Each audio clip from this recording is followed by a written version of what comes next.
everyone knows by now, we're dealing with the order reference of Monday, April 22nd on Bill C-54, the Budget Implementation Act, and the budget of February 27th of this year.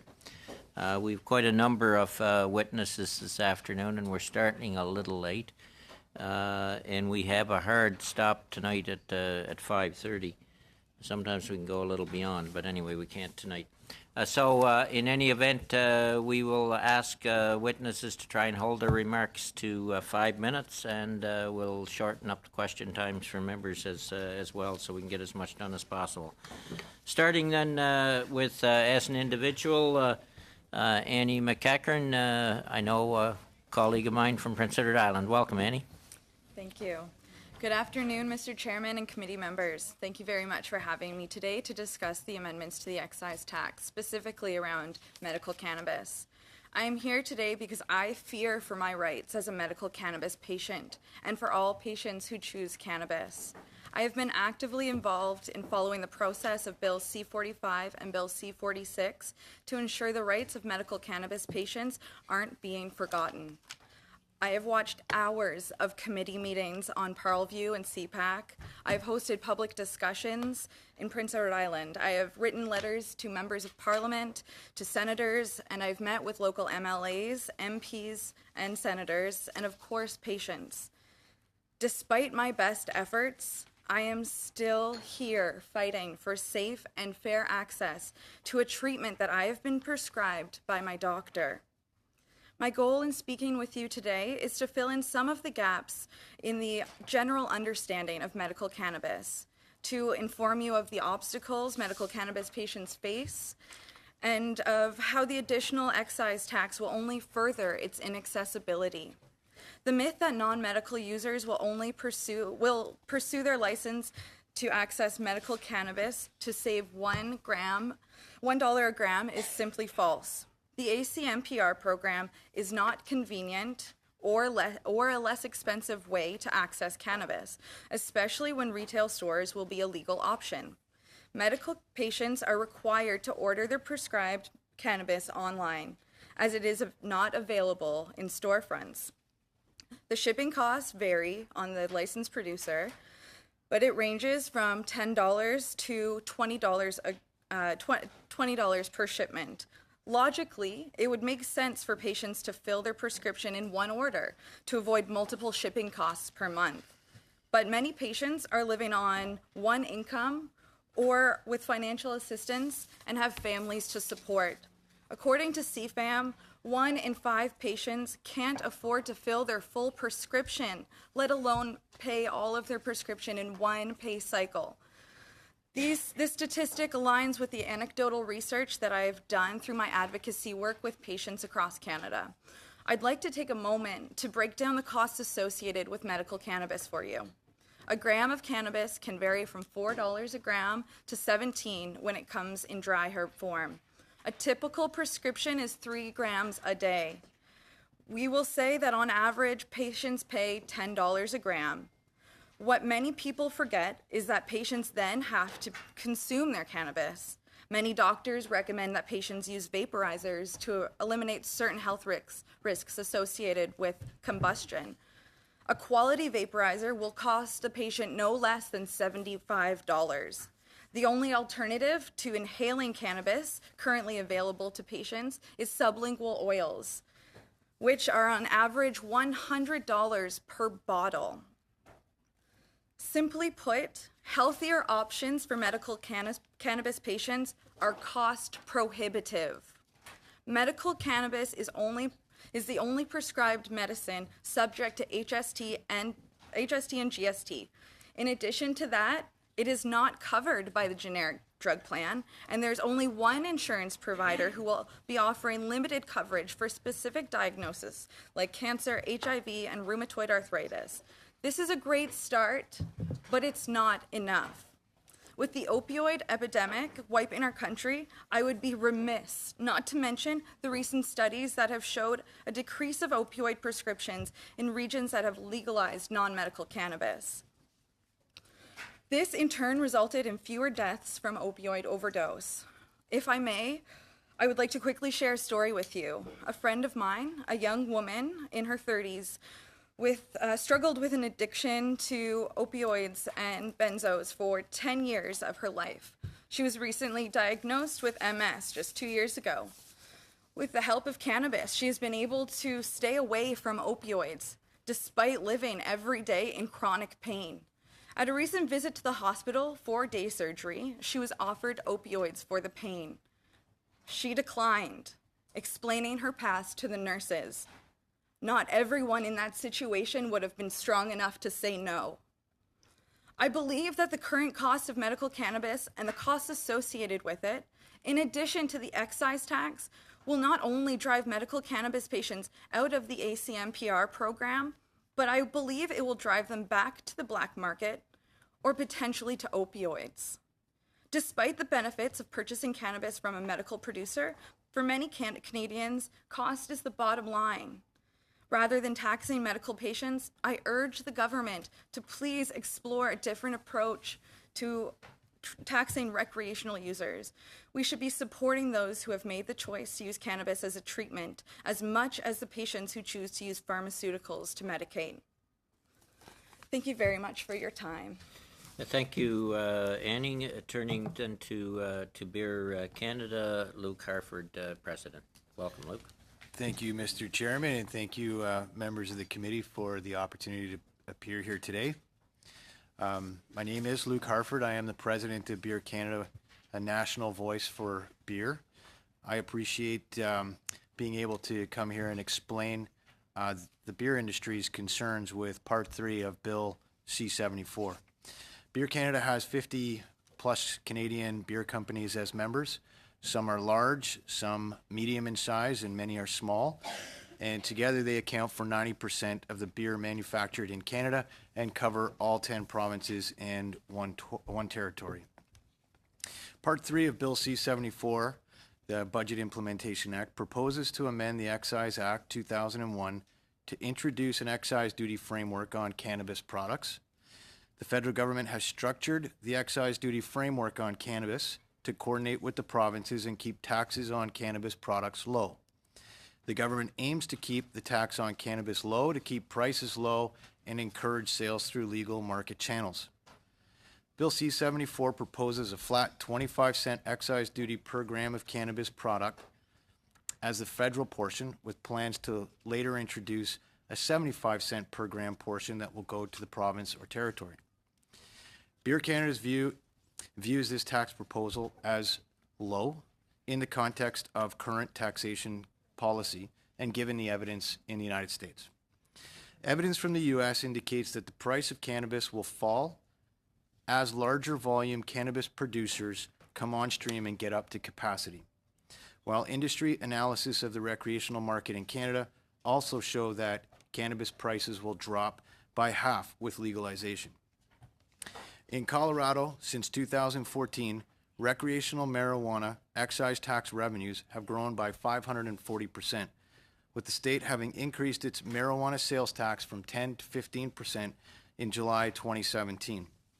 In Washington state, where recreational marijuana is subject to a 37% state excise tax, sales grew by over $1 billion in the last 2 years, with state excise revenues increasing from $65 million in 2015 to $314 million in 2017. Canadian marijuana taxation levels should not be driven solely by an exaggerated concern about pricing too high to cannibalize the illegal marijuana market. Convenience, product knowledge, quality assurance, and personal safety will drive sales through the legal channel, even at higher tax loads. What is especially noteworthy for us about the U.S. experience is that their marijuana taxes are much higher than their beer taxes. Colorado, Washington, and Oregon have all implemented marijuana tax rates that are double and triple the rates they apply to beer. In Canada, the potential for legal marijuana to cannibalize beer is much more significant compared to the U.S. because of our higher beer taxes and higher prices. The tax on a case of beer in Canada is 5 times higher than it is in the U.S. Marijuana taxation rates need to be informed by basic principles of fairness and potential economic impacts in addition to black market activity. Since 2010, there have been 45 tax increases on beer in Canada. The taxes on a case of beer now make up, on average, 47% of the price a Canadian pays for a case of beer. The federal government last year increased the excise duty on beer by 2%. It was increased by another 1.5% this past April, and it's set to increase every year because of the federal government's new automatic beer tax escalator. Canadians are upset over high beer taxes. 50,000 Canadians have signed on to our Axe the Beer Tax campaign. They have demonstrated a desire to be engaged in the issue. The frustration with high beer taxes also came through in sentiments Canadians expressed on social media over the recent Supreme Court April 19th ruling in the Como case. Domestic brewers are concerned about legal recreational marijuana. It is going to have a negative impact on beer sales, which on a per capita basis have already declined by 10% in the last 10 years. The implication is clear. Low cannabis taxes will increase cannabis sales, while high beer taxes will decrease beer sales, leaving the government on balance with less revenue. We are left asking ourselves, is it worth investing in the Canadian brewing industry today? In the United States, not only are taxes on cannabis higher than beer taxes, but the U.S. government recently rolled back federal excise taxes on beer to help American brewers grow and compete. The 2017 U.S. Tax Cuts and Jobs Act lowers beer taxes, while Canada is moving in the exact opposite direction. From the beginning of 2017 to the end of 2019, Canada will add $63 million in higher excise duty costs on beer, while the U.S. lowers its federal excise burden by $280 million. At the beginning of 2017, a brewer producing 1 million hectoliters of beer in Canada paid an excise duty rate of 60% higher than an American brewer with the same production volume. By April 2019, the difference will be 93% at today's exchange rates. Canadians know that they pay more for beer compared to their neighbors to the south. They know because they visit the U.S. and come back talking about how expensive beer is here. Beer Canada aims to explain why that is. Explain that Canadians pay $20 in tax for a case of beer on average, while Americans pay just $4 in tax. Explain how the federal and provincial governments are layering one beer tax on top of another, hoping Canadians don't notice. Beer Canada believes that the low tax approach to cannabis proposed in Bill C-74 is unreasonably low in the context of higher beer taxes paid by Canadian consumers. It's not fair to Canadian beer drinkers. It's not reasonable for the government to set marijuana taxation at such a low level while increasing one of the world's highest beer tax rate year after year after year. Beer Canada urges the Finance Committee to consider the implications of low marijuana taxes on beer sales and government revenues. Higher taxes on beer are not going to help domestic brewers invest in their facilities and their people or reverse declining beer sales. Canada needs a more balanced approach to tax policy that is fair for beer drinkers and brewers alike. We request that future increases to the federal beer excise tax be eliminated and the government consider a higher tax rate for marijuana products that is more consistent with its approach on competitive products. Thank you, Mr. Chairman. Thank you very much, Luke. Brian Kingston, who's the Vice President on Policy, Business Council of Canada. Welcome, Brian. Thank you, Mr. Chair. Committee members, thank you for the invitation to take part in your consultations on Bill C-74. The Business Council represents chief executives and entrepreneurs of 150 leading Canadian companies in all sectors and regions of the country. In the Council's pre-budget submission, we asked for the government to introduce a strategy to promote economic growth, encourage private investment, and strengthen competitiveness. Among other recommendations, we called on the government to undertake a comprehensive review of Canada's tax system with the goal of strengthening the incentives for both investment and growth. Since we submitted that to the government, the need for a comprehensive review has only been intensified by the controversy over the government's passive investment proposals and then more recently the U.S. Tax Cuts and Jobs Act. While we do welcome the changes made to the passive investment proposals in Budget 2018, we believe the government could have done more to address the root of the problem. Rather than lowering the small business tax rate even further and restricting access to the deduction, the government should have eliminated the small business deduction altogether as part of a broader tax reform simplification effort. Regarding U.S. tax reform, we're disappointed that Budget 2018 did not address Canada's serious competitiveness challenges. The U.S. now enjoys a marginal effective tax rate on new investment of 18.8%. That's down from 34.6% and below Canada's existing METR of 20.3%. The relative tax advantage that Canada has enjoyed over the United States for more than a decade was eliminated overnight. In a recent survey of 90 Business Council members, nearly 2/3 indicated that U.S. tax reform will either definitely or probably influence their company's future investment plans. 3/4 of those surveyed are concerned or very concerned about the competitiveness of Canada's business environment. We find this to be a very alarming finding at a time when direct investment in Canada has fallen to an 8-year low. Now is the time to act on the advice of the Federal Advisory Council on Economic Growth, which in its final report called for a review of the tax system by an independent panel of experts. In the Advisory Council's own words, such a panel should consider changes to corporate and personal tax rates, the balance between types of taxes, and the use of tax instruments designed to support investment. Before I conclude, I would just like to make one comment on the fiscal outlook. We remain very concerned with the government's failure to set a clear path to balance over the medium term. Between 2017 and 2023, the government expects to add nearly $100 billion to the federal debt, bringing it to almost $750 billion. Over the same period, the interest on public debt is expected to grow by 36%. That's more than double the growth rate of direct program spending. While we share the government's view that targeted investments in infrastructure and innovation create a foundation for long-term economic growth, we also know from experience that rising public deficits and debt only serve to undermine consumer and business confidence with negative consequences for business growth and job creation. With that, I look forward to questions. Thank you. Thank you very much, Brian. Canadian Bankers Association, Ms. Mason, and Mr. O'Hara. No, I guess no, Darren isn't here. Okay.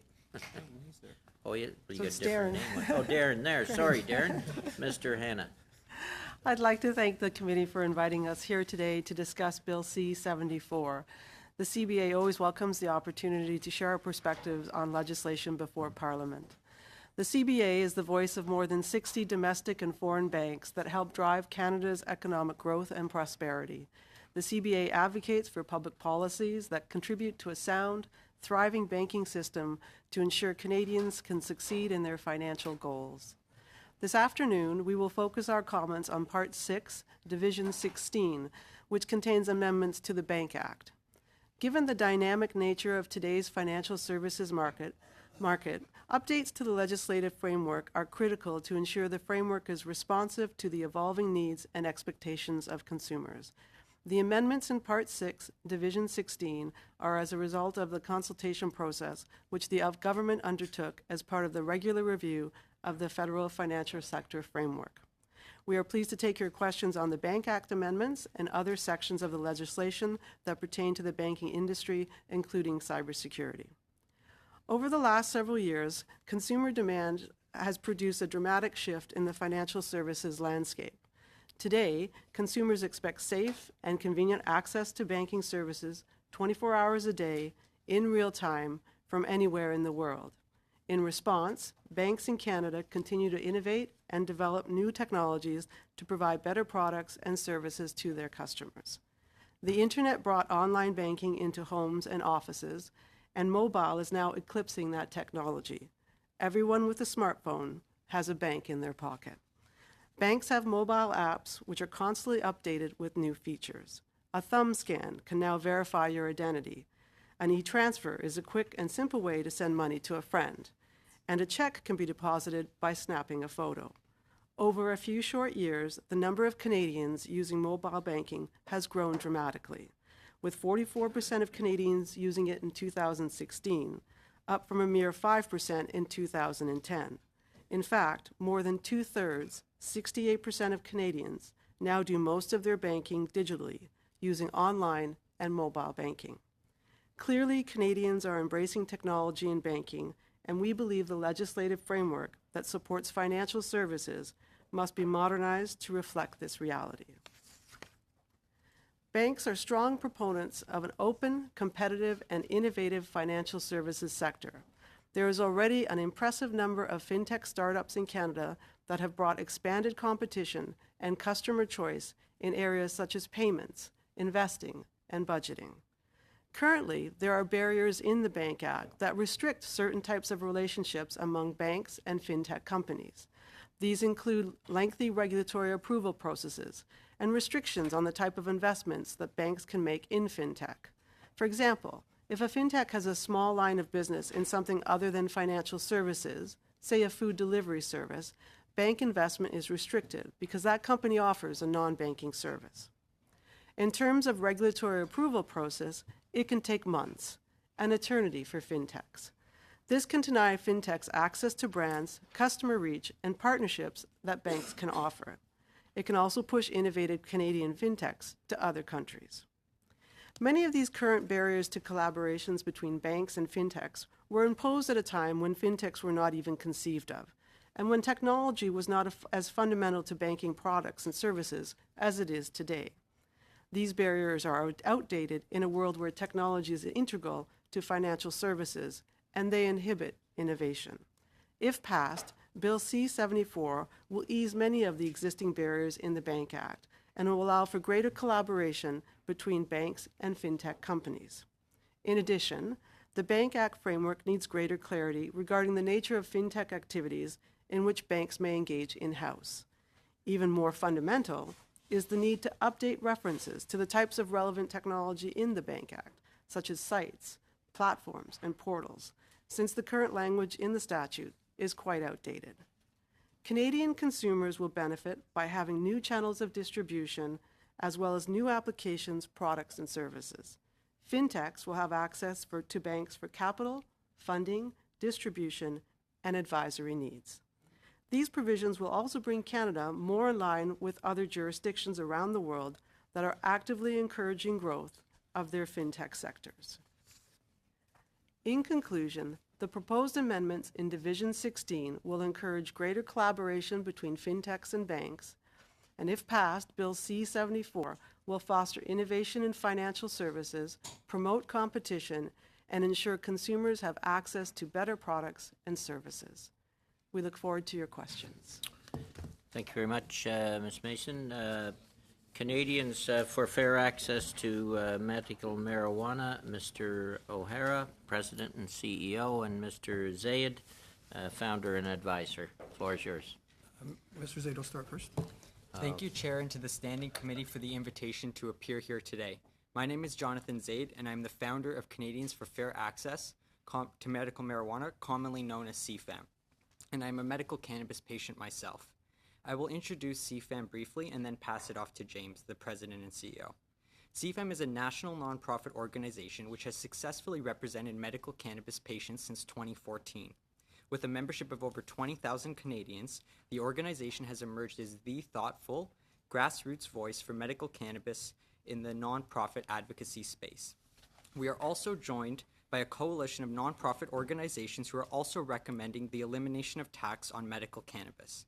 The coalition includes the Arthritis Society, the Canadian AIDS Society, the Canadian Arthritis Patient Alliance, Canadian Hospice and Palliative Care Association, Canadian Nurses Association, Canadian Pharmacists Association, the Canadian Spondylitis Association, the Cardiac Health Foundation of Canada, the GI Society, the Huntington Society of Canada, and the Multiple Sclerosis Society of Canada.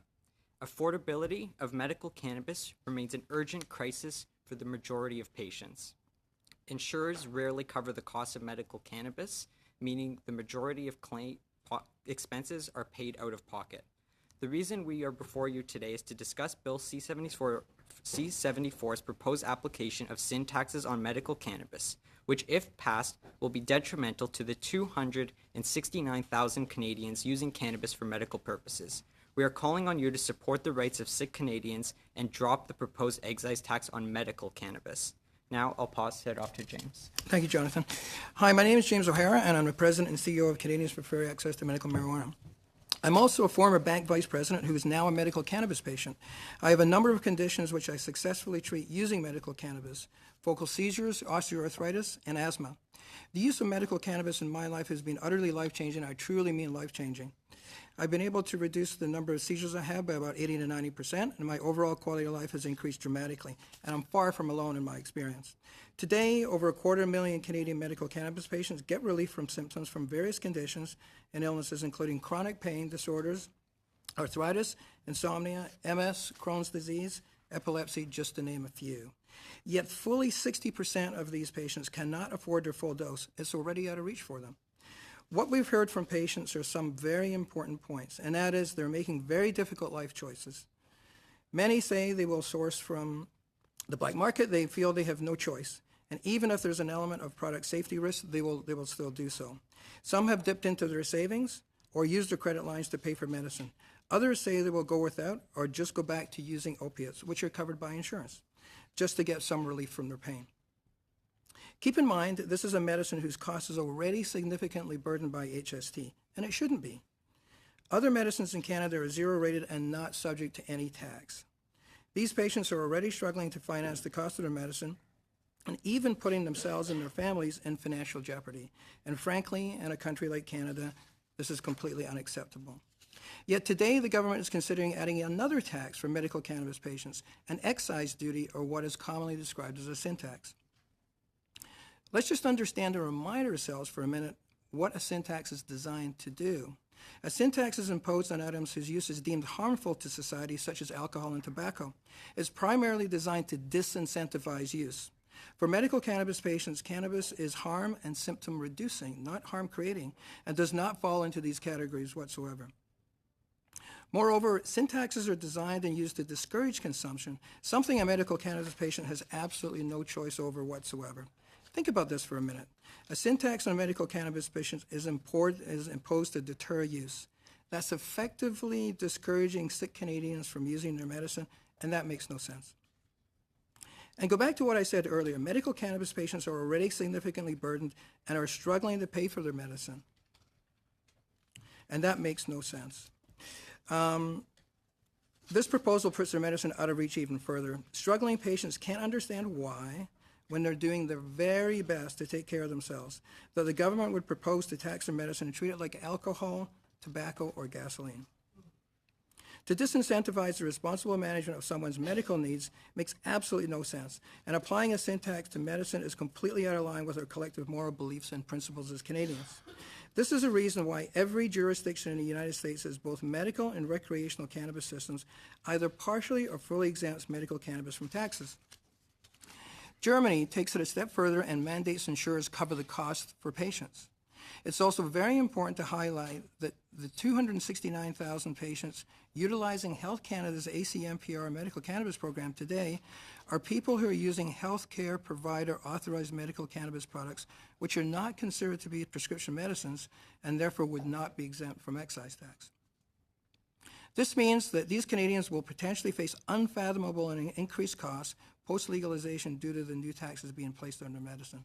Although the government has made one small step in exempting low THC products, such as CBD oil, the government missed a key point in that THC is proven to be an effective medicine for chronic pain, MS spasticity, chemotherapy-induced nausea and vomiting, as well as other conditions. In response to the government's plan to apply a sin tax on medical cannabis, CFAM launched a campaign called Don't Tax Medicine. To date, over 20,000 Canadians have written letters to their MPs calling for the elimination of tax on medical cannabis. A dozen leading national health charities joined our coalition calling for the same. We conducted a public opinion poll that found only 2 out of 10 Canadians support applying a sin tax on medical cannabis. Needless to say, both the general public and the healthcare communities overwhelmingly support eliminating tax on medical cannabis. It's time for the Canadian government to step up and treat medical cannabis as a medicine. That means no tax, and especially no tax for medical cannabis patients. We're asking the committee to amend Bill C-74 by exempting medical cannabis from excise tax. By amending the bill in such a way, the government will help ensure medical cannabis patients are treated more fairly and won't have to pay an unjustified and misguided tax on medicine they need. The bottom line here is that this is a question of fair and equitable tax treatment when it comes to medical cannabis, and the only answer to that question is don't tax medicine. I want to thank the committee for your time, and I'm happy to take your questions. Thank you both. Turning to hydropathicary, Mr. Oh, Cannabis Canada's first. Yo, I can't see you in the corner there. Okay. Cannabis Canada, Mr. Wewak, Executive Director. Good afternoon. Thank you very much for the opportunity to be here today. As mentioned, my name is Alan Rewak, and I am the Executive Director of Cannabis Canada, the National Trade Association for Licensed Producers of Medical Cannabis under the ACMPR.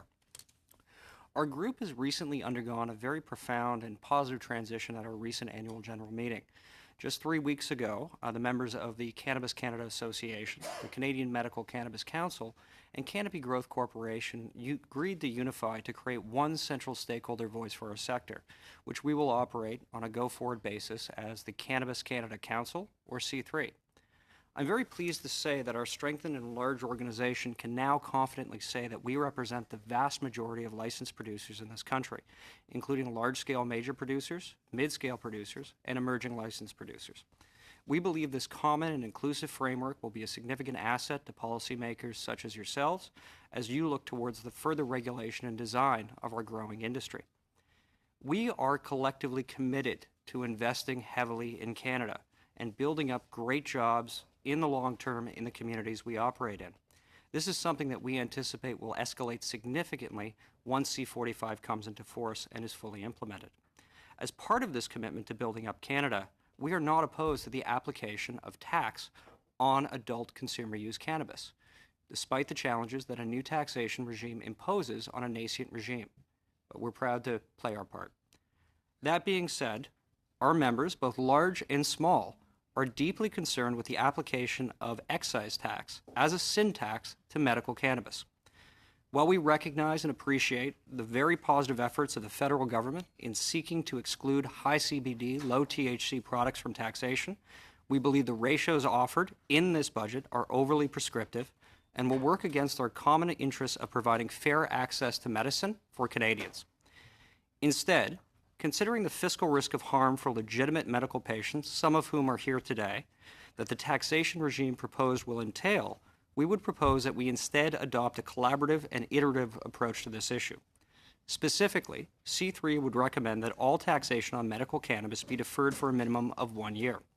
During that time, we would further propose that this committee recommend that Health Canada and aligned ministries create a working group to study appropriate age gating and other gating mechanisms to the medical cannabis system to ensure that this system is free of abuse and to develop a more comprehensive, evidence-based matrix of cannabis as treatment for specific medical disorders. We hope that this new matrix will confidently and reasonably define a legitimate healthcare regime that ultimately will be tax-free, just like other medicines.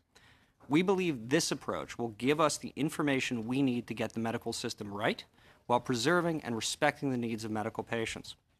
In closing, I'd like to thank the committee again for the opportunity to be here, and I'd be pleased to answer questions within our scope of information when available. Thank you. Thank you very much. Turning to hydropathicary, Mr. Killeen, Vice President. Merci, Monsieur le Président.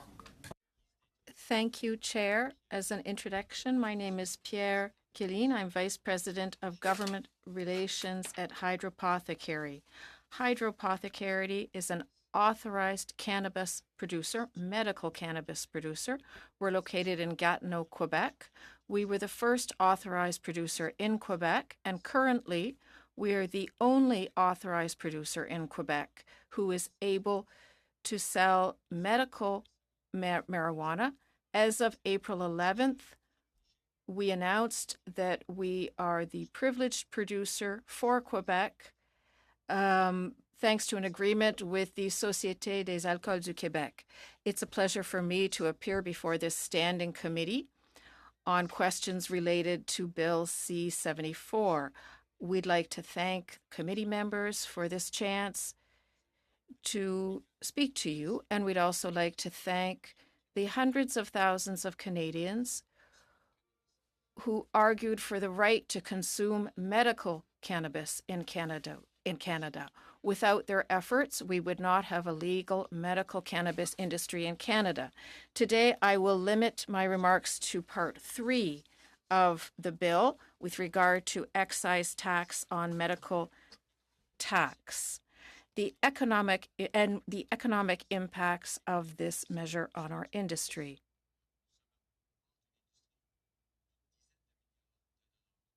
We're an industry that is almost worth $10 billion here in Canada. It has tremendous economic possibilities worldwide, and the industry is worth $50 billion a year worldwide. It creates countless jobs in Canada and hundreds of millions, $100 million in income for the government. Let's examine the political signal sent by Part 3 of this bill. Opportunities in mind, let's turn our focus to the policy signals that are being sent by C-74.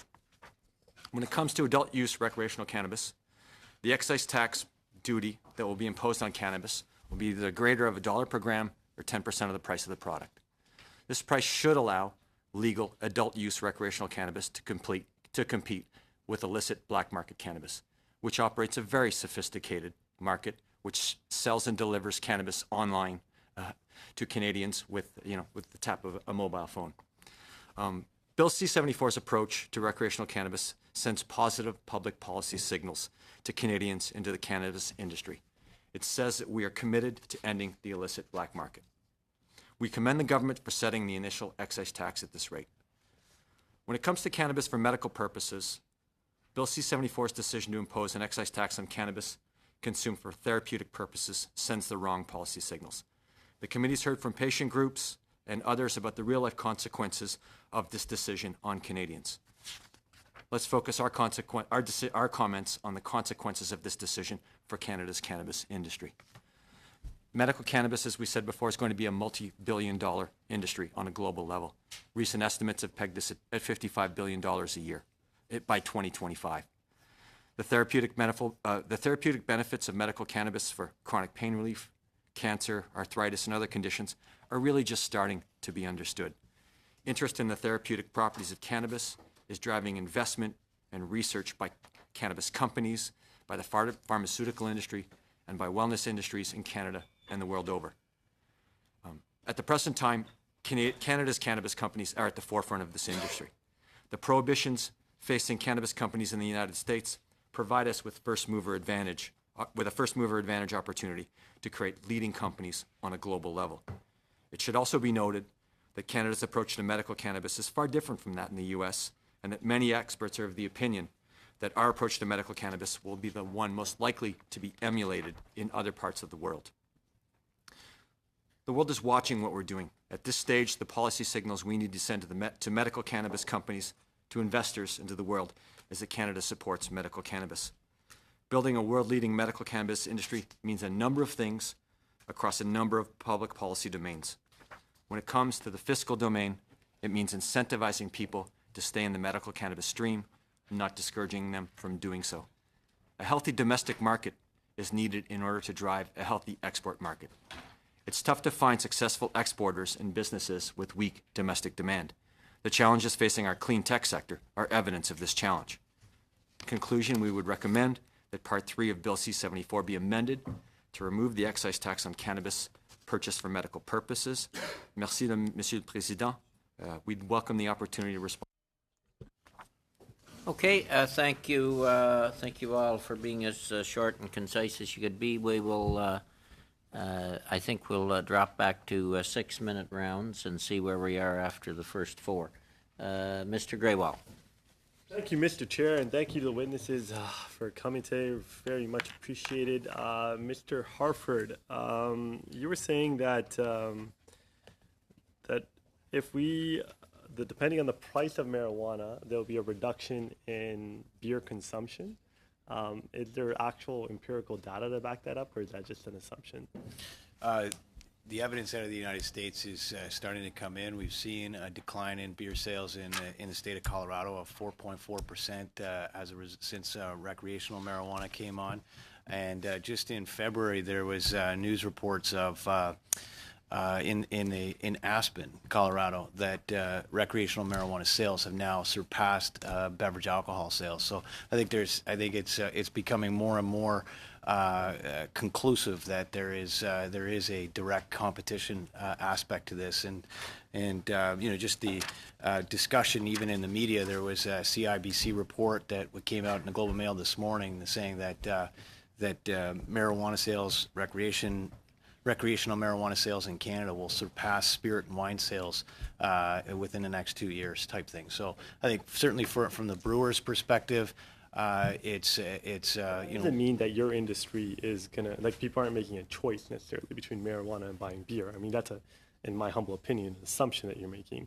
I mean, the report in the Globe and Mail, I read that one as well, is projecting the growth of the legalization market. This is projecting the growth of a market that doesn't currently exist. Now, people smoke marijuana. Now, when it becomes legalized, you'll be able to count how many people smoke marijuana, and there'll be a number to that market.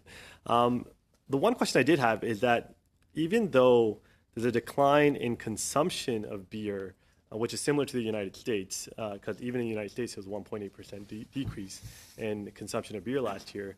Why is there more brewers coming up? There's a 20% increase from 2015 to 2016 in the number of people actually brewing beer, even though there's a corresponding decrease in the consumption of beer.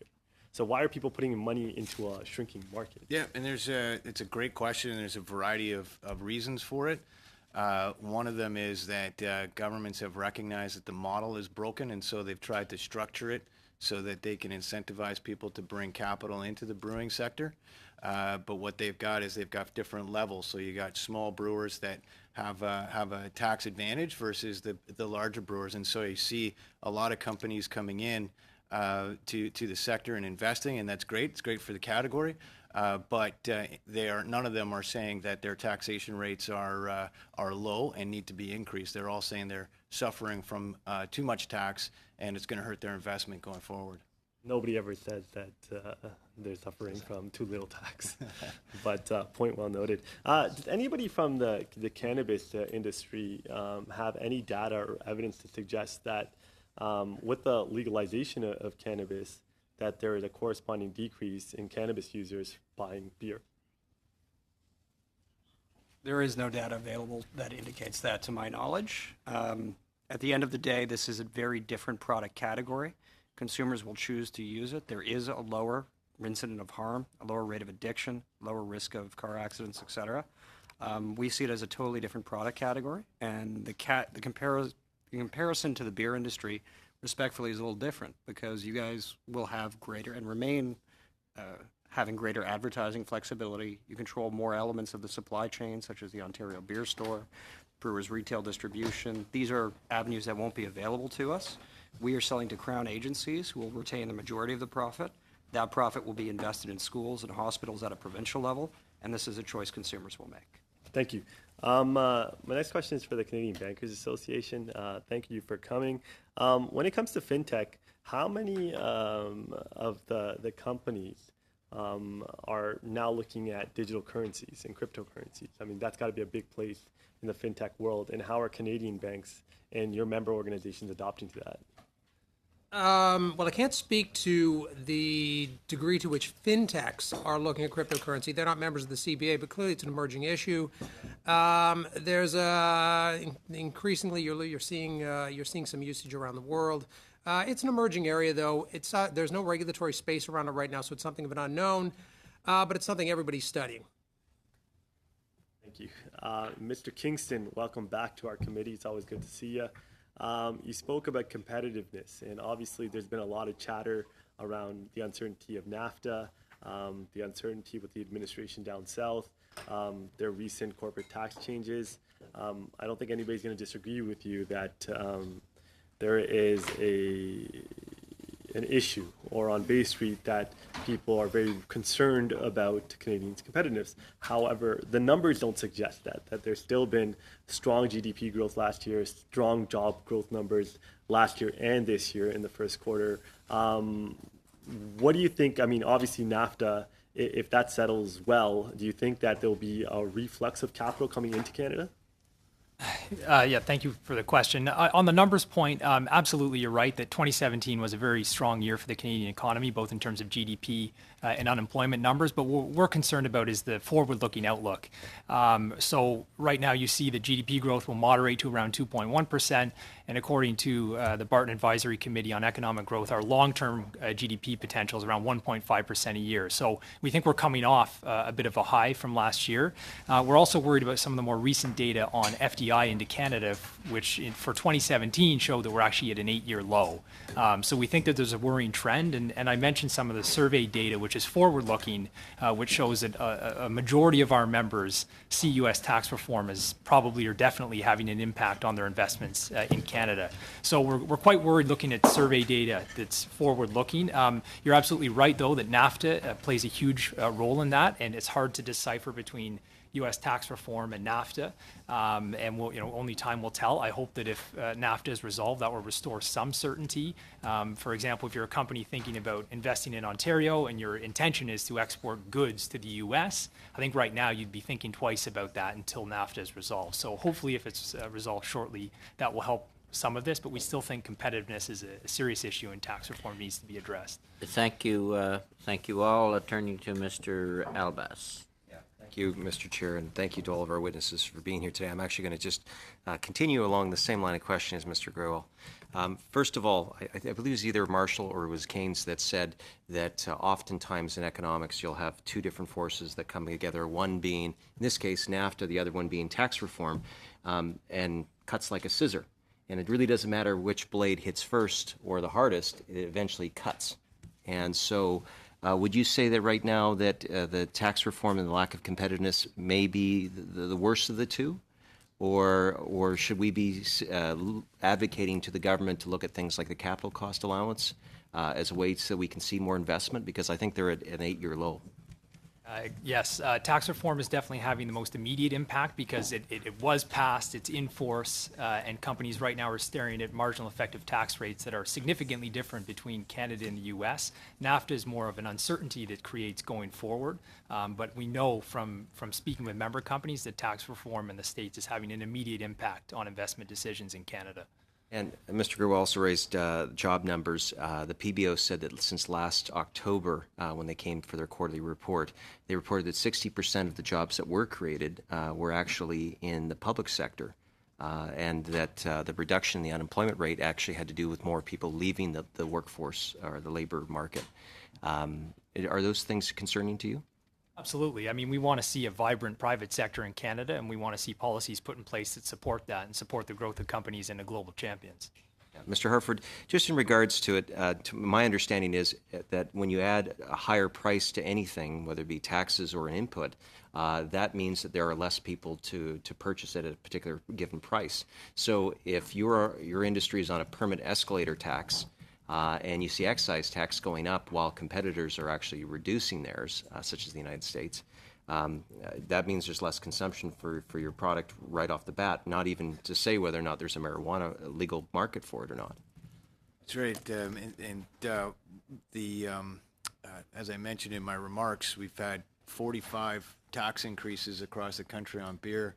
The taxes on beer since 2010 have increased at a rate of twice the rate of inflation, and we've seen a 10% decline in per capita beer sales over the course of the last decade, and that has implications for government revenue in the long term. Do you hear that in your industry are they bullish or are they more bearish in terms of big investments? Right now, their number one concern is what are they going to get hit with next by way of tax? And are some of your members considering investments south of the border versus here in Canada? It's definitely in the mix. For our larger members that have a footprint that cross into the United States, they're doing a deep dive to see how attractive Canada remains with the result of both the rollback in beer excise tax in the United States that U.S. brewers are going to enjoy or U.S. facilities are going to enjoy, and as well as the tax reform. So to those here regarding the cannabis issue, were all four of you consulted on this excise tax before the government made these changes in budget 2018? And if so, what was their response to your concerns that I'm sure you surely raised with them? Who wants to start? Were you consulted any? I was, yeah. I spoke with both Member of Parliament Sean Casey and Kate Easter in regards to the excise tax. Sean Casey originally declined my invite to speak at an event around the excise tax, but sent forward a statement on behalf of the Liberal Party. but he didn't seem to understand. I've continuously brought patients to him to share stories. I think that's the most important thing. There's a really large stigma that is shading many people's view of medical cannabis patients. So the more we can humanize them, the more people seem to understand. Any of the others? We were consulted, Canadians for Fair Access to Medical Marijuana Finance, and we also reached out to members across all parties, senators, as well as different bureaucrats in different departments. With that said, I think the consultation was not as effective as we'd like to see, in the sense that the overwhelming submissions that were given, the vast majority from our understanding, were in support of eliminating tax on medical cannabis. As I mentioned, a coalition of very large, credible, respectable organizations, including the Arthritis Society, the Canadian Pharmacists Association, and the Canadian Nurses Association, have put forward a submission as part of that consultation process. But we don't feel like the government is adequately listening. There was a small step to exempt low THC oils, but that is a tiny % of the market. It shows a complete misunderstanding for what patients are using it, and beyond that, it's not a decision that's based in evidence. The evidence shows, as James mentioned, a very strong, conclusive evidence for the treatment of chronic pain in adults, MS spasticity, and nausea and vomiting induced from chemotherapy. That's for THC, and that is subject to excise tax. Dan, good time for one more. Oh, okay, great. Now, the Parliamentary Budget Officer released a report on this tax, which notes that the cannabis tax won't raise much revenue because even a fairly modest tax would enable the black market to continue, and the government wouldn't get any of the revenue. Do any of you have any comment on that? And it would seem the government is suggesting that it will raise revenue on the backs of those who are actually struggling to pay for it, for access to medical marijuana, while completely ignoring the fact that it may not raise as much revenue to begin with. So I would absolutely agree in the sense that this excise tax is using patients to build this new legalized program. Patients have already been suffering with the continued application of GST, HST. That's a situation that means that 6 out of 10 Canadians who use cannabis for medical purposes can't afford their full dose. That number is unfathomable. This government is considering pharmacare because 1 in 10 Canadians can't afford prescription medications, and then they go around and apply an excise tax to medical cannabis when 6 in 10 Canadians can't afford a dose. That makes no sense. Okay, before I turn to Mr. Dussault, on the Mr. Harford, on the 10% decline in beer sales, does that include craft breweries? It's the total market. Total market, Yeah, okay. on a volume Thank you. basis. Mr. Dussault. Merci, Monsieur le Président. Merci à tous. Thank you, Chair, and thank you to everyone for being here. My questions and comments concern mainly cannabis. Thank you for sharing your expertise and your experiences. First, I'd like to distinguish between GST and HST and excise taxes. These are two different issues, in my opinion. I'd like to go back to GST, HST. I'm not sure who can respond, but GST, HST already applies. Is that right? Yeah, it will apply to medical and non-medical cannabis sales once the bill goes into effect. I understand in the bill that there's an exemption for products that are sold on prescription and with a DIN, carry a DIN. Is that realistic, in your opinion, to have a DIN on products? That'll take time and it will cost money. Currently, Canadians want access to medical marijuana. According to research, clinical research, a DIN, a drug identification number, would prove that the medication is effective. It will take us time to carry out studies, to get organized. First of all, to be able to present an application to Health Canada, that would have to be approved. Yes, indeed, in the short term, it's not realistic. This exemption will exist, but no one can take advantage of it right now. What's important, Mr. Dussault, is that this is an emerging industry. Our knowledge of the cannabis industry or of cannabis will grow with time.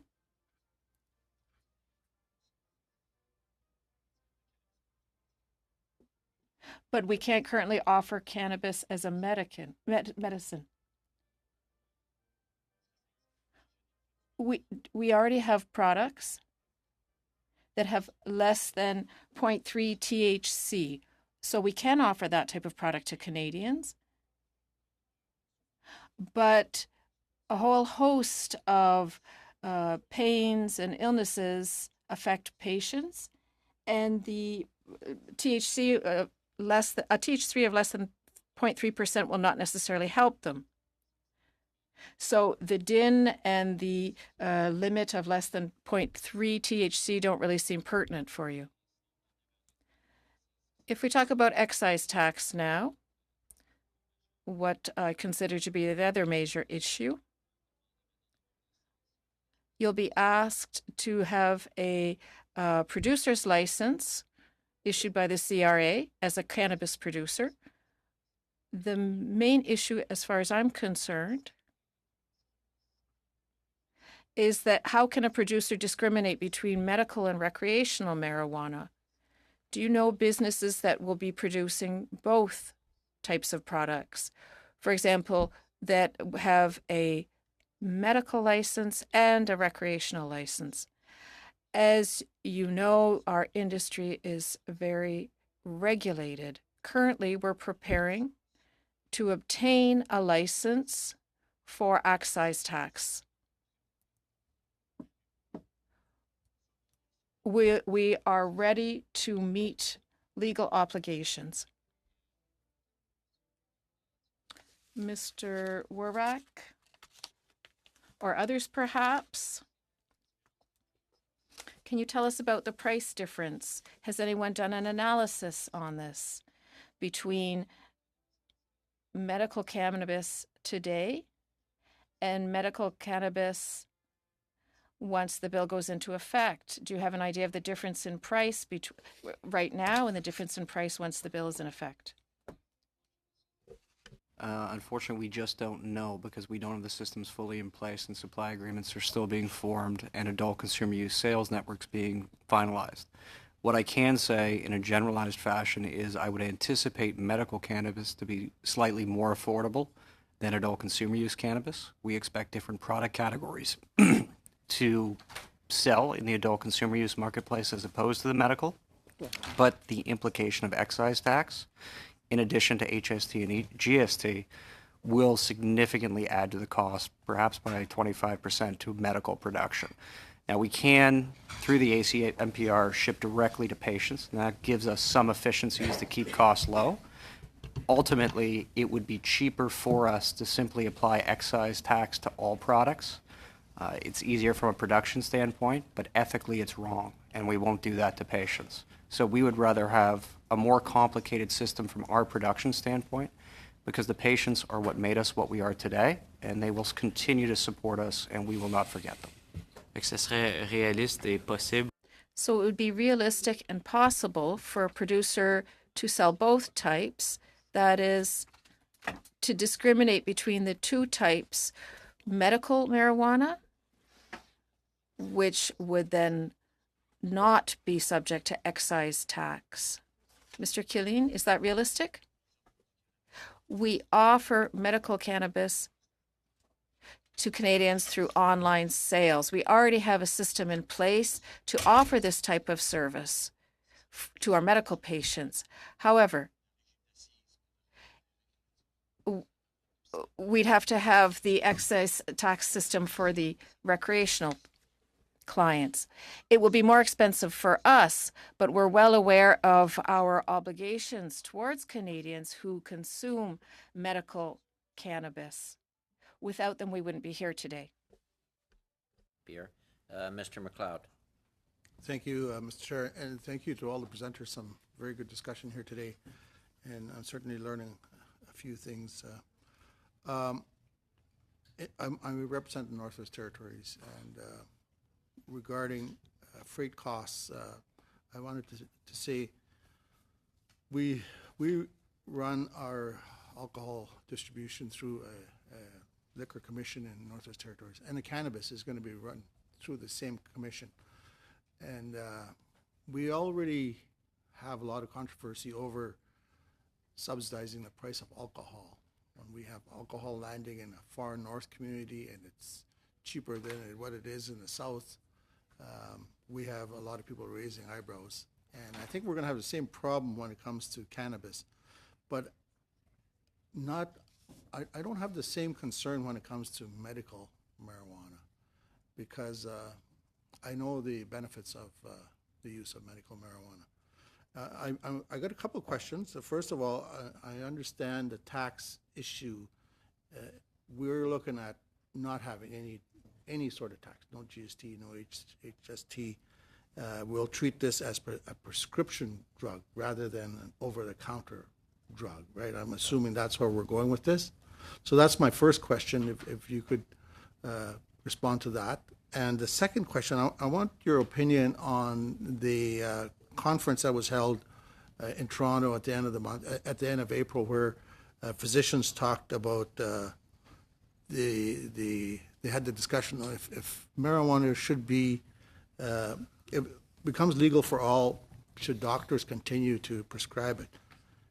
And if they didn't do that, what would be some of the fallout of that?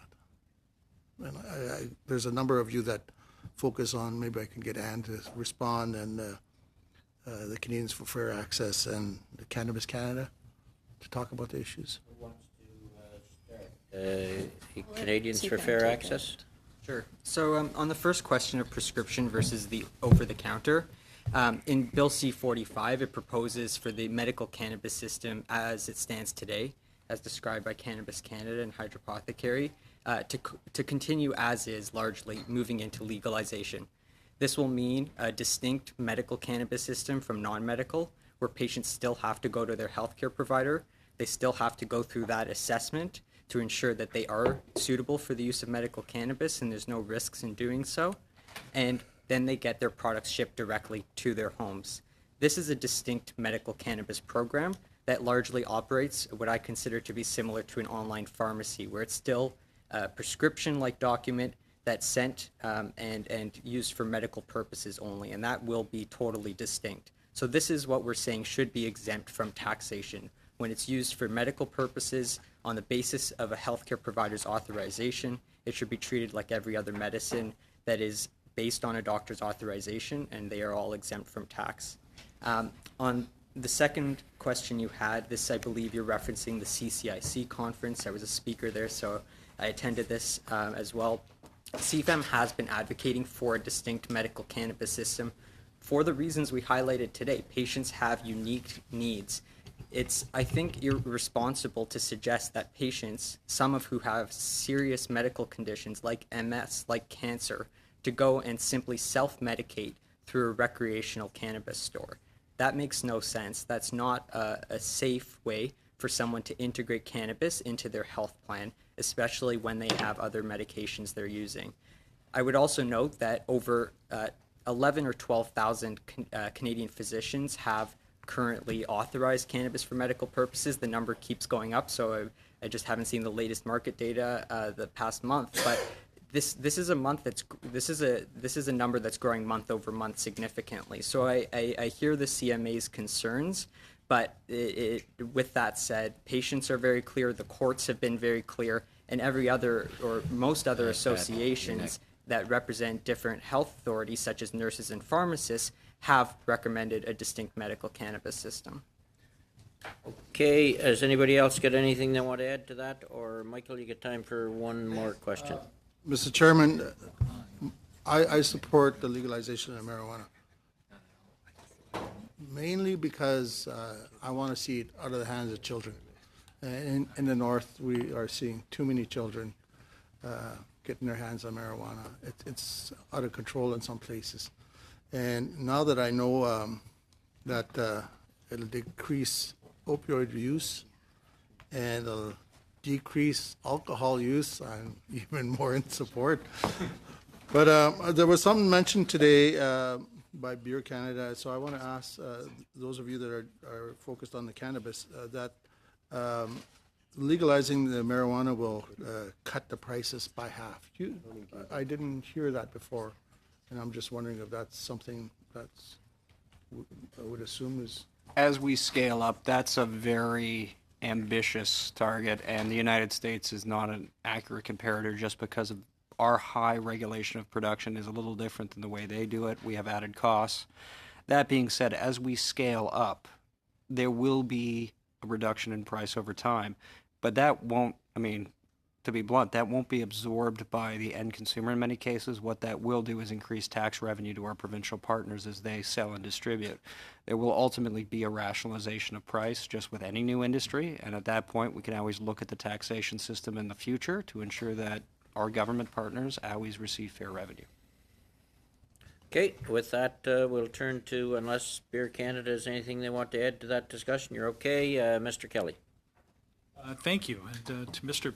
Kingston, you said in your opening statement that in the name of, if I understood correctly, in the name of tax competitiveness or general economic competitiveness, you supported the a broad independent review of the tax system.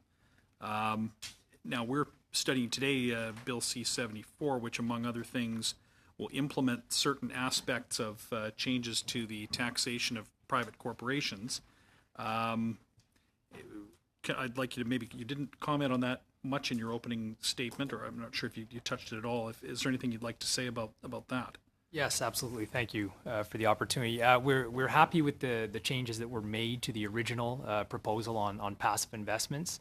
But our view is that what the government was trying to address there stems from the fact that the small business deduction continues to get used, and it's a very expensive tax expenditure, and there's not a huge amount of evidence supporting continuing that expenditure. In this year, finance estimates it's going to cost the government $5.5 billion in foregone revenue.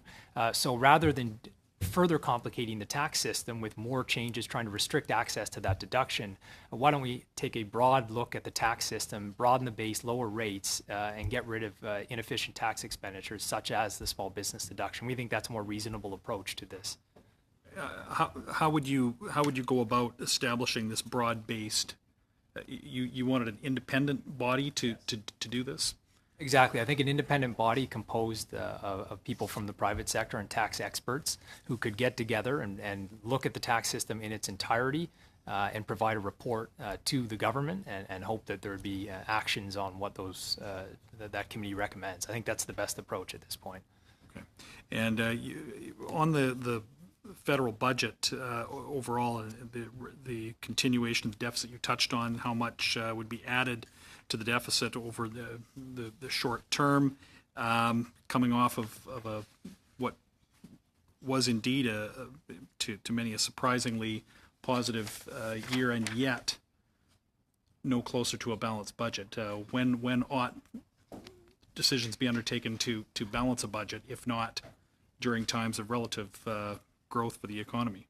Yeah, exactly. We think that the government should run a fiscal policy that's essentially counter-cyclical to the economic cycle. So in good times, you should be posting surpluses and preparing for a potential downturn. And then when the economy goes into recession, you have the funds available to support people who end up unemployed or sectors that are facing challenges. So rather than continue to increase the deficit in a time of prosperity, we don't quite understand the logic behind that. Do you have any specific concerns, like the prospect of rising interest rates being off or even slightly above the assumptions that the government has made, corrections in the housing market? Do any of these things concern you about the ability to balance a budget further on? Absolutely. One thing that we've been watching closely is the fact that the U.S. Economy is in a 100-month bull market right now. This is a historically long bull market. So inevitably a recession will occur. You never know what will trigger it. Perhaps it could be rising interest rates. But the fact is we are a very indebted nation. And so when that's triggered, the impact could be significant. And putting your fiscal record on the debt to GDP ratio is very dangerous when suddenly GDP falls through the floor. So we'd like to see a more concrete fiscal anchor, such as a return to balance by a particular date. Any time at all? Time if you want it.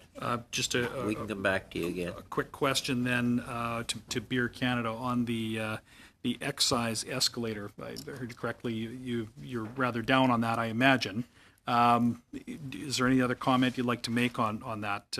Some parliamentarian, I understand the arguments that have been made by those that say, well, we're just merely tying to inflation, but ought not a government be compelled to actually make that case in Parliament and vote on it for the record, rather than just allow a tax to increase silently in the background every year, especially when you've seen the types of increases that have already happened in your industry? Yes, and thank you for the question. And I would say what our expectation is or was that the government, if they're going to increase tax, they would consult with us and they would look at the balance of the evidence, see the state of the industry, look at the competitive marketplace that they have to operate in, and then decide on the tax rate and do that on an annual basis or whenever they need to do it, but to set it in motion so that it's automatic and baked into the legislation, very difficult to accommodate the changes that are happening in the marketplace. The tying to inflation does not reflect what's happening in our category, and it certainly doesn't reflect what's happening to our category within each region of the country. Okay. With that, then, Mr. Sabara. Thank you, Mr. Chair. Welcome, everyone. Turning first to the Business Council of Canada and Brian and Sir John, but Brian, welcome. I've trumpeted this in the last couple of weeks, or last about 10 days ago, with the A.T. Kearney report that came out last week that showed Canada as the number 2 preferred location for foreign direct investment in the world, moving up 3 spots, only slightly behind the United States of America, which I think is a pretty good ranking, and indicative of a number of measures that we've taken, including the formation of Invest Canada, the signing completion of the CETA trade deal, CPTPP, entering in negotiations for Mercosur, obviously the ongoing NAFTA negotiations, which we know well about, and also with regards to a number of other measures we use, the supercluster agenda, or super grappe, as they say in French. So a lot of good things happening. And our debt to GDP ratio is also declining, which by some economists is another fiscal anchor that we can look at. And we've created 600,000 new jobs and unemployment rates at a 40-year low. Wouldn't you kind of say those are pretty good things? I'm quite happy you raised the A.T. Kearney report. We've looked into that. We were surprised by the findings, frankly, given what we hear from the members of our association. And there are a couple of serious flaws with that report. First of all, it was a survey of executives in January of 2018, which was before U.S. tax reform was fully understood. We're still trying to wrap our heads around the complexity of U.S. reform. So I don't think it accurately reflected the implications of U.S. reform. Secondly, it mentioned a few initiatives that the government has announced that aren't actually operational yet. So, for example, in the report, it mentioned the Invest in Canada hub as attracting investment in 2018. Well, that's not an operational entity, and we don't expect it to be operational till 2019 at best. I'm going to stop you there because I think because I need to point out 2 things. I don't think I would criticize A.T. Kearney's report from January to now. 4 months have gone by, and I would actually comment on that. The fiscal situation in the United States has actually worsened in terms of their balance of payments issues, and I think our deficit to GDP ratio is like a 0.4%, and theirs is like at 5%. That's not that. If I'm accurate. They are definitely in a worse fiscal position, but the U.S. is also the global reserve currency, which gives them more ability. We're not talking about currencies, remember? But what I would say to you is our. We don't have ample time. Give Mr. Kingston time. Do you want to complete your answer? I would just like to note one more thing about the A.T. Kearney report, which I think undermines its credibility. The report also mentioned the fact that the CETA agreement will be attracting new investment from Europe, and it cited the new Investor Protection Court Well, we know that is actually not in force yet. CETA is only provisionally in force, and the whole investment chapter remains outside of that deal until all member states sign on. So after seeing the methodology, I was quite concerned around the validity of that report, and given the survey data that I've shared with you, we're hearing the opposite from business leaders here.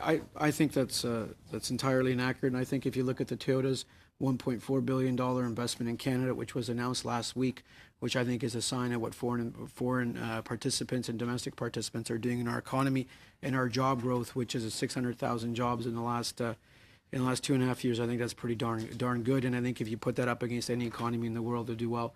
I do want to go quickly to Angelina and the banks. Part of the BIA C-74 deals with the banks and fintech and ability to invest.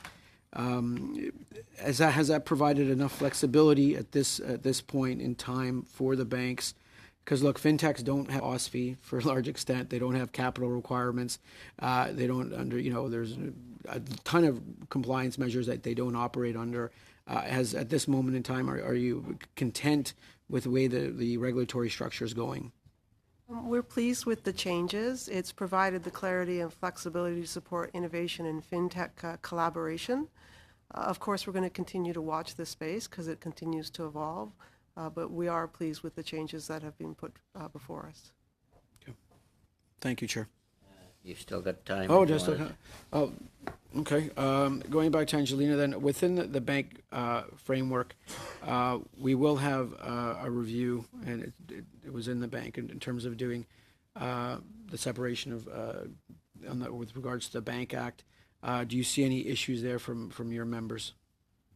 I'm sorry, I don't understand the question. In terms of the review, the financial framework review, are there any other issues you'd like to raise?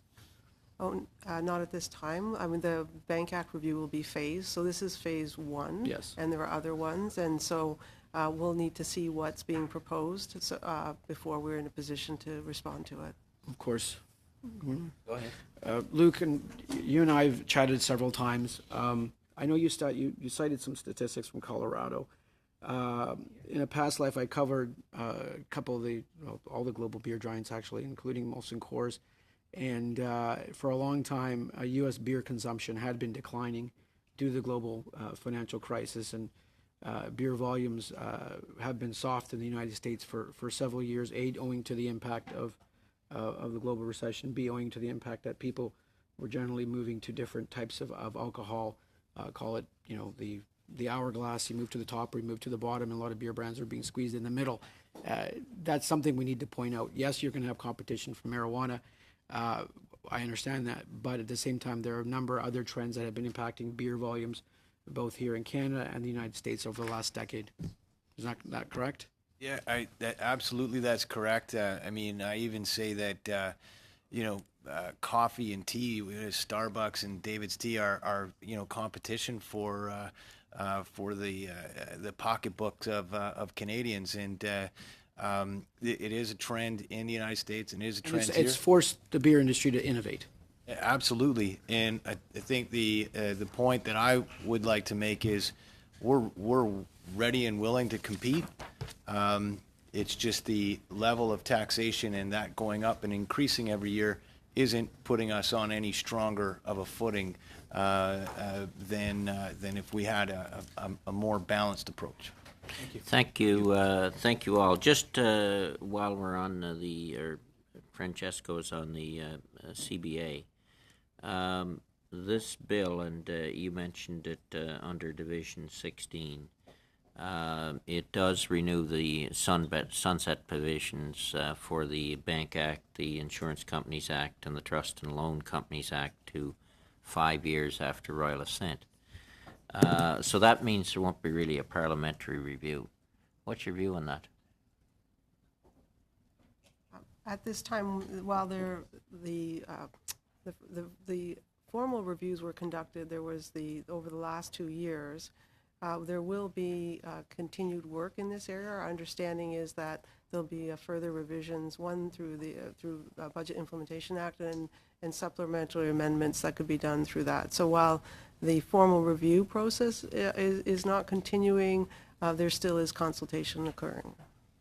We are, and I'll admit this because I talked to some people this morning, we're getting some concerns with the fintech changes that there could be privacy issues arise with the exchange of information from banks to others. Is that a real concern or a non-concern? That should not be a concern, not with the robust privacy framework that we have with PIPEDA and with the provincial legislation, and also just our approach with engaging with fintechs. The banks take the privacy of our customers very seriously.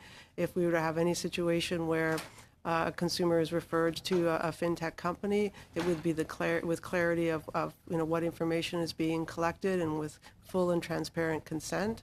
And also, banks do not take those relationships lightly. We do due diligence and make sure that if we are referring to a fintech, that they are being reasonable at how they manage customer information. Okay, thank you. Mr. Polyev. Yes, Mr. Kingston, my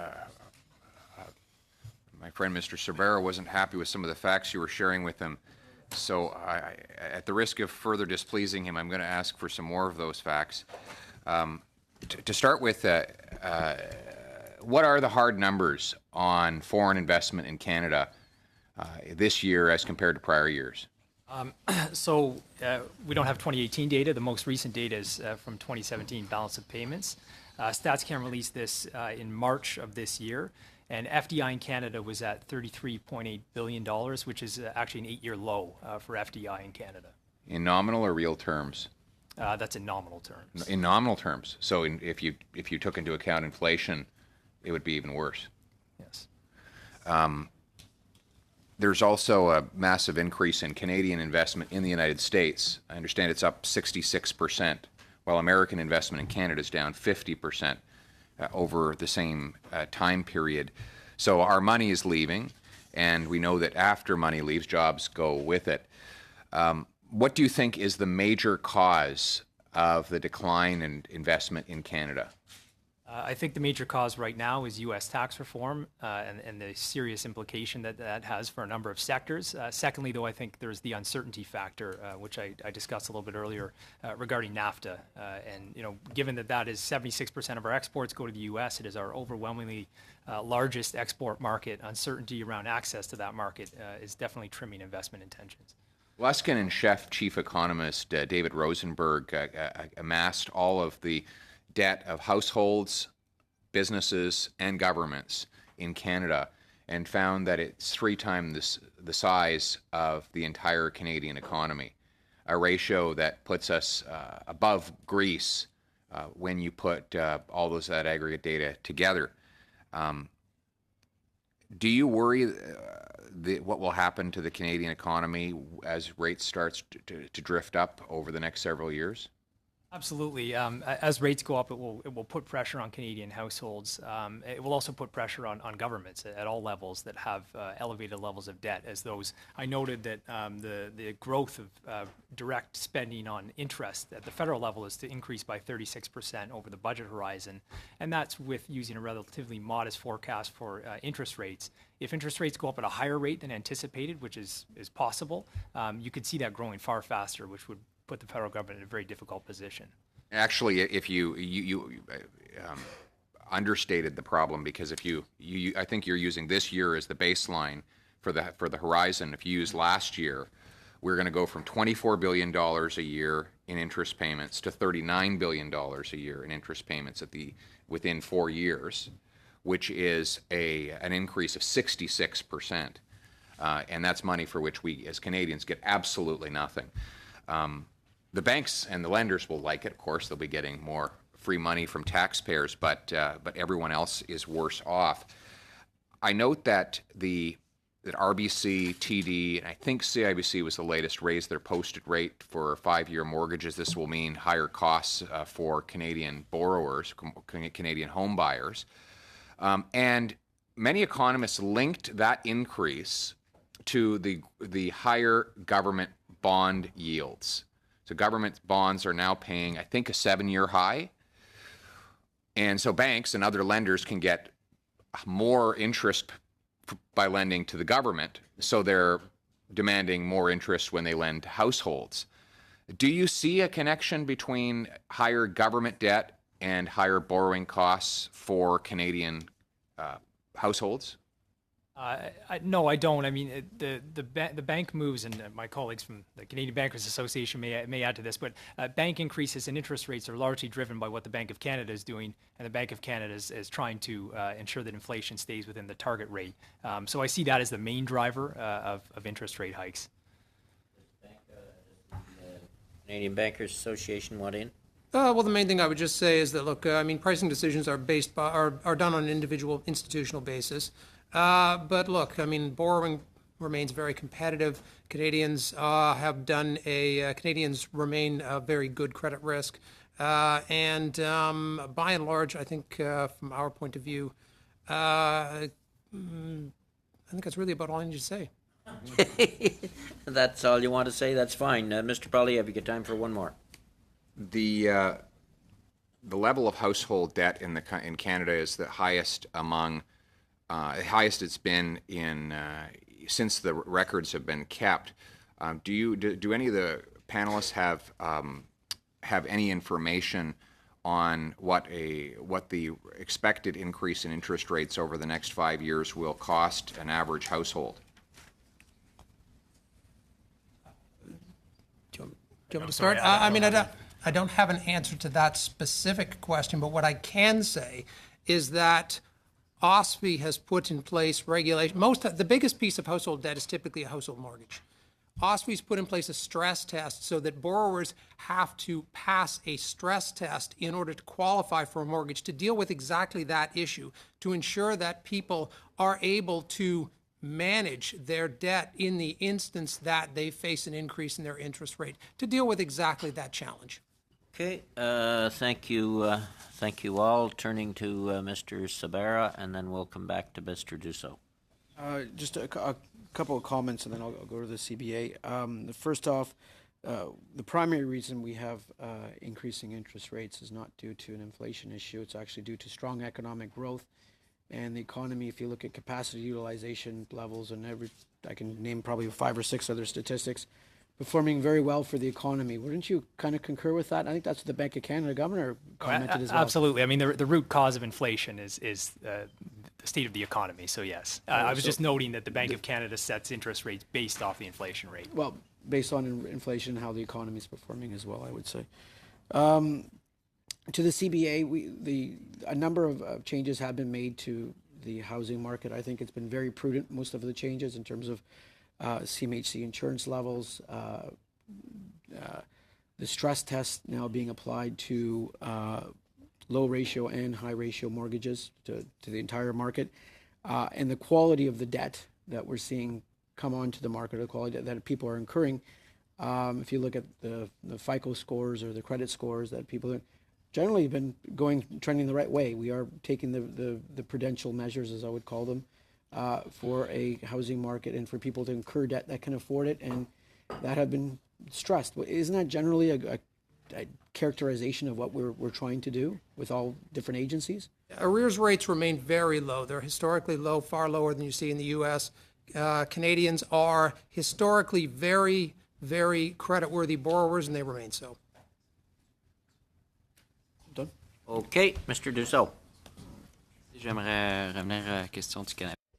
I'd like to go back to the cannabis issue, if you'll allow. First of all, perhaps Cannabis Canada can answer.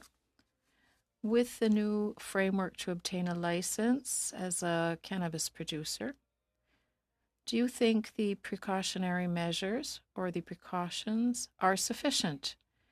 Will they prevent these licensed producers from being funded by illicit investors, either here in Canada or abroad?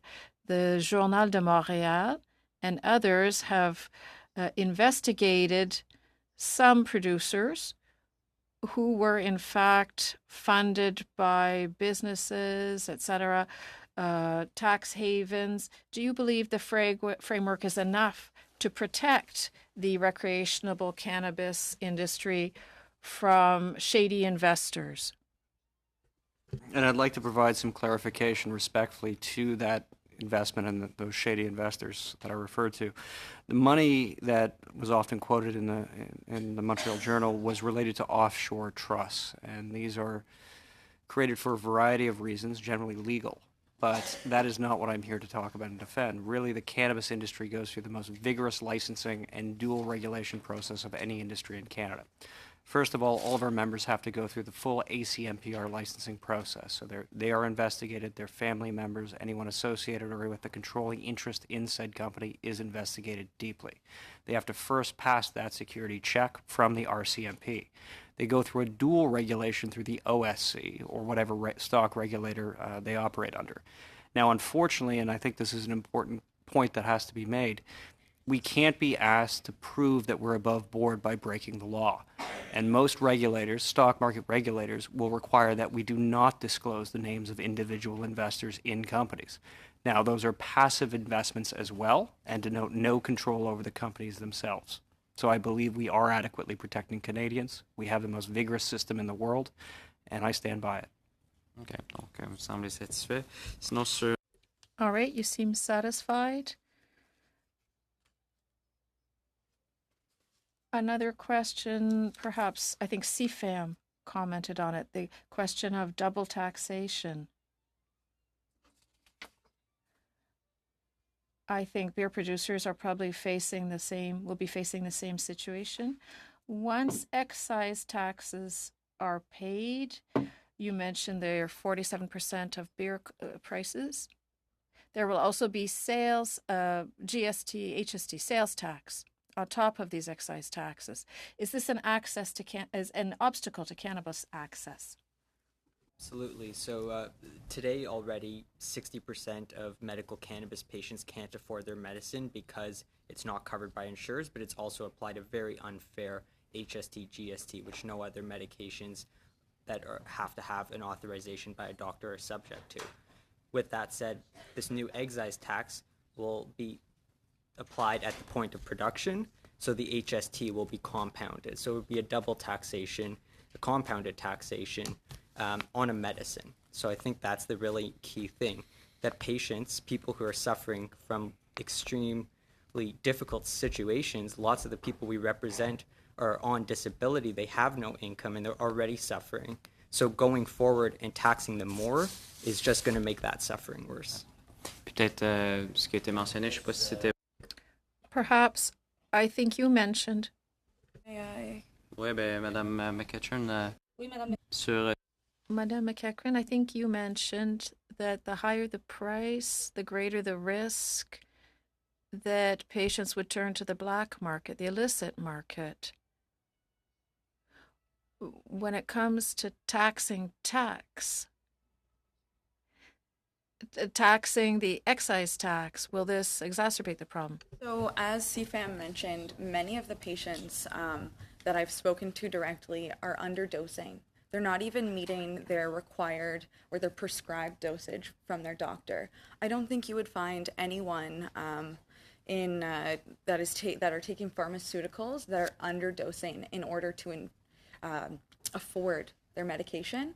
I know that many people that experience acute pain that comes in bursts, will choose not to medicate or medicate with a lower dosage in order to make their prescription last.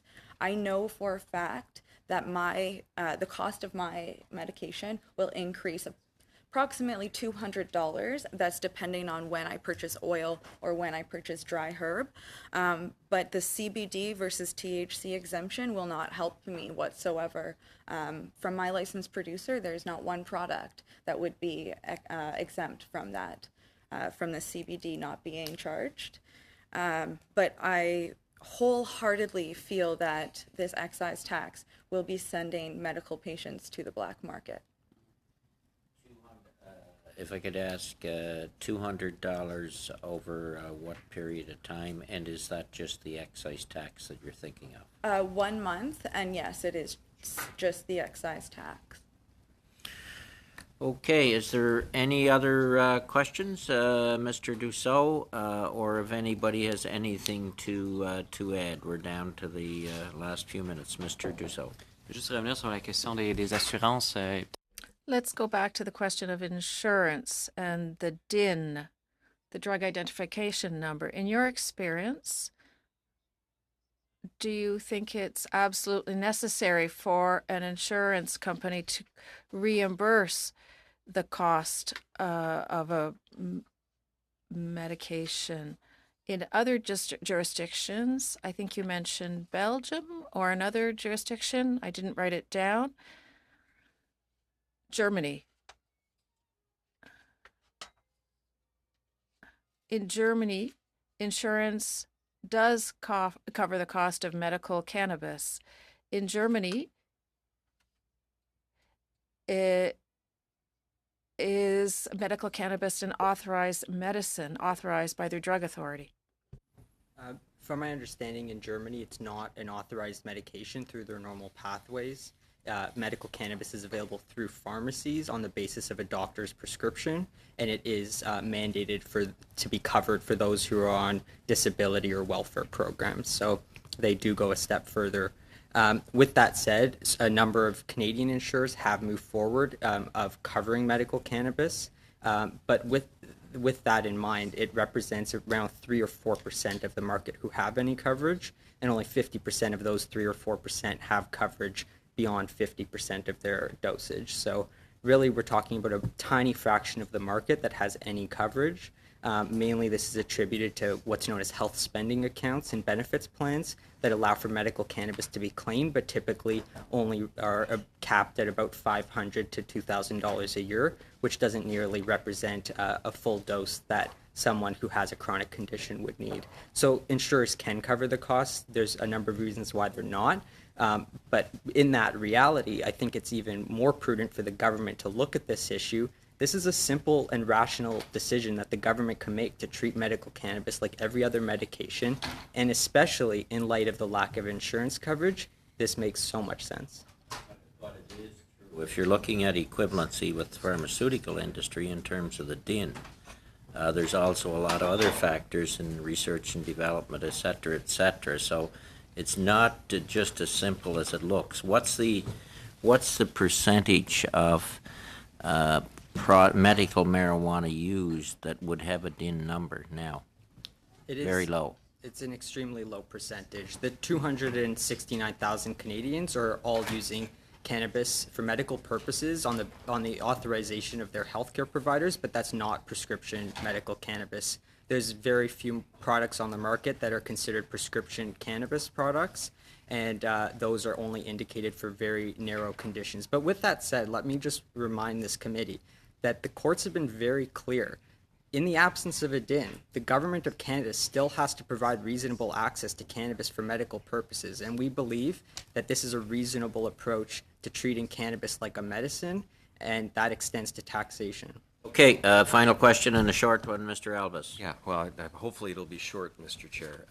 The legislation that we're speaking about here says that products approved by Health Canada with drug identification numbers that are derived from cannabis and can only be acquired with a prescription will be exempt from the excise duty for product offerings. Now, what limits does this place on products that are available that require medical marijuana, as well as you mentioned the 0.3% THC? Now, I'm assuming that this wouldn't be of much assistance to those suffering with chronic pain or illness. Is that the case? That is correct. That's very correct. I'd like to quickly mention something that I found extremely enlightening. When I held an event about this Don't Tax Medicine campaign, informing patients on Prince Edward Island that this was going to impact them, I had a doctor, Dr. Sana Ara Ahmed, teleconference in, and she told us that the endocannabinoid system is removed from their curriculum at med school. They don't learn about the endocannabinoid system. In med school, they learn about the nervous system. They learn about all of the other systems in our body. This system exists. It's there. It's been there since humans have. So the fact that it's not being recognized simply because it doesn't have a DIN leads me to believe that it's been very demonized for so long, and I don't think we will get a DIN, but we need to trust that this medication is helping thousands of Canadians. Mr. Absolutely. We agree that in the absence of a DIN is not a legitimate reason to tax patients. We're not just talking about HST, GST, which is applied to other products like natural health products that don't have a DIN. I think there's some arguments, not that we would agree with them, that could be made in that regard. But with that said, it's very clear when it comes to excise tax or a sin tax, this should not be applied to medicine. This has nothing to do with the DIN. So while the government is making a good move to exempt these medicines from a DIN, that's only logical. And that same logic should apply to the medical cannabis products that patients are accessing through the ACMPR. And that's where the majority of patients are. That would make a difference in Canadians' lives. Okay, with that, you've had the last word. Thank you all. We covered quite a number of topics, from financial matters to cannabis. Thank you all for those that had to come to Ottawa the second time due to the cancellation of last week's meeting. Our apologies. Meeting adjourned.